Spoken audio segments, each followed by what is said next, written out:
He probado iOS 26 hasta el cansancio y después de haber visto un montón de opiniones opuestas, unas que dicen que es lo mejor que se ha hecho en un teléfono desde la creación original del iPhone y otras que dicen que es lo más feo del año y que no han hecho más que copiar a Windows 7, he tratado de analizarlo de la forma más objetiva posible desde las diferentes perspectivas solo para llegar siempre al mismo punto. Apple tiene un gran problema. Pero ¿cuál es ese problema? ¿Por qué es tan importante esta actualización para el futuro de Apple? ¿Y por qué debería interesar esto a toda la industria de la tecnología, incluidos tú y yo?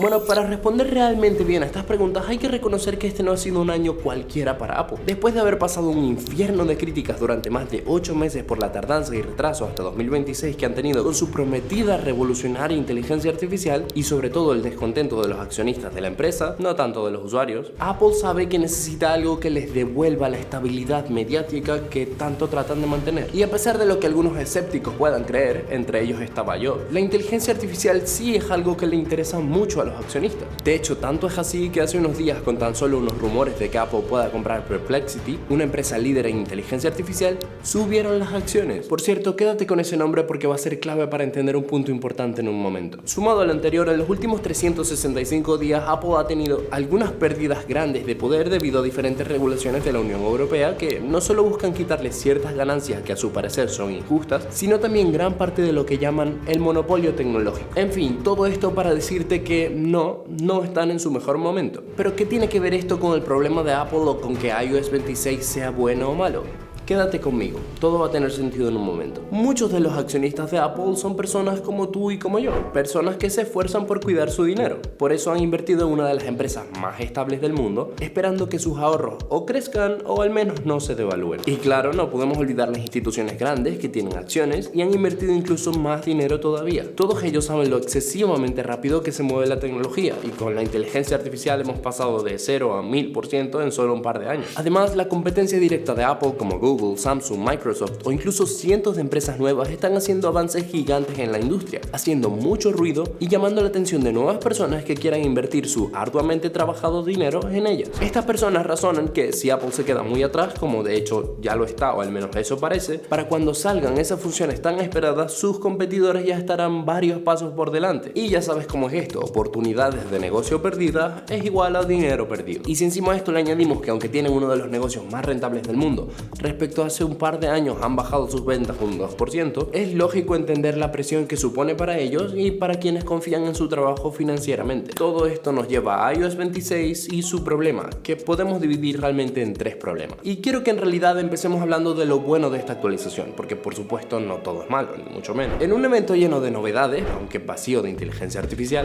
Apple no solo habló de pequeñas o grandes adiciones a sus aplicaciones y sistemas, sino también de la estrella del evento, el Liquid Glass. Y tengo que decir que al principio me pareció raro y un poco simple para ser Apple, pero tan pronto como me puse a detallarlo, realmente me sorprendió. Puedes llegar a pensar que es una simple capa por encima con un efecto de transparencia y un poco de desenfoque, pero en realidad el sistema sí interactúa con lo que tiene debajo. De hecho, puedes ver cómo incluso el reflejo del color que está debajo se ve en los bordes del que está encima, tal como si fuera un líquido o un vidrio pasando por encima de un elemento en la vida real. Claro, es muy evidente que tiene todavía algo de camino por recorrer, porque siguen teniendo problemas con la legibilidad a pesar de las correcciones que le han hecho, pero honestamente no me preocupa mucho, eso es algo que ellos ya saben. Son diseñadores que cobran $200,000 al año, no creo que se le haya escapado eso a ellos y a nosotros, ¿no? El punto es que te puede gustar más o menos, pero otra vez Apple está tratando de que toda una industria se mueva en una dirección, tal como lo hizo hace ya más de una década. Y aunque personalmente creo que hay que esperar a ver cómo envejece este nuevo lenguaje de diseño, porque sí ha habido antes otras variantes de él, es muy probable que sus competidores muten sus interfaces, muchas de ellas ya basadas en transparencia, desenfoque y futurismo, a algo como el Liquid Glass. Pero si leemos entre líneas, las intenciones de Apple con esta actualización visual tan repentina dejan entrever esos problemas que tanto hemos mencionado. Y es que el Liquid Glass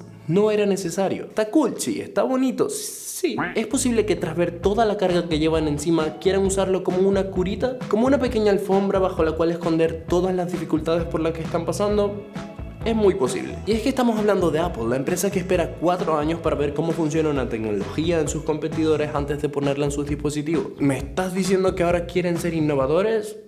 Bueno, puede ser, no es la primera vez que lo hacen, pero aun si así fuera, eso no deja de generar otros inconvenientes como parte del mismo problema. En primer lugar, es una de las primeras veces que instala una actualización que tenga tantos fallos y tan grandes. Y me vas a decir, pues es obvio, sí, lo entiendo, porque primero es un cambio muy grande y eso conlleva meses y meses de optimización que obviamente todavía no tienen, y segundo, es una fase beta, así que otra vez el tema del tiempo. Pero el problema es que tanto el año pasado como el anterior, los fallos de la beta de la actualización anual se extendieron a través de varios meses, y me refiero a no meses después de la beta de desarrolladores, no meses después de la beta pública, sino meses después de la versión oficial. Así que, ¿qué crees que va a pasar con esta que tienen que adaptar a tantas situaciones diferentes? En segundo lugar, quiero dejar claro que es un software bonito, pero es su software. Y cuando los desarrolladores de aplicaciones que no están ni mucho menos preparados para cambiar a esta interfaz se pongan a hacerlo y se den cuenta de los diferentes que van a ser sus apps, que ya no van a tener sus colores característicos, sus iconos típicos, ¿qué van a hacer? Muchos, no me cabe duda de que se van a mudar al lenguaje de diseño del Liquid Glass, pero también muchos otros se van a quedar con lo que ya tenemos y ya saben que funciona, sobre todo porque nadie quiere que tengas una experiencia distinta en un iPhone que en un Android.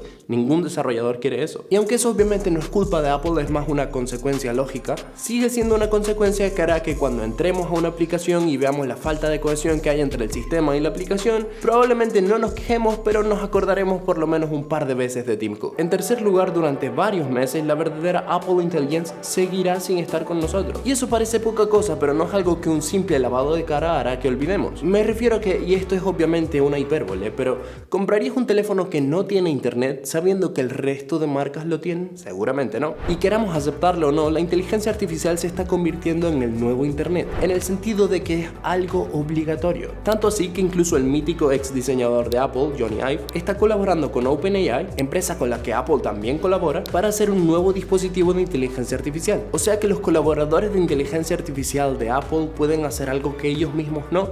Me pregunto qué pensarán los inversores. O lo que es peor, ¿te acuerdas de Perplexity? Pues esta empresa nueva que Apple potencialmente quiere comprar logró que su inteligencia artificial se interconecte con los diferentes servicios que se usan a diario, es decir, exactamente lo mismo que Apple prometió hace un año. O sea que una empresa mínima en comparación con Apple puede hacer lo que ellos prometieron, mientras que ellos no.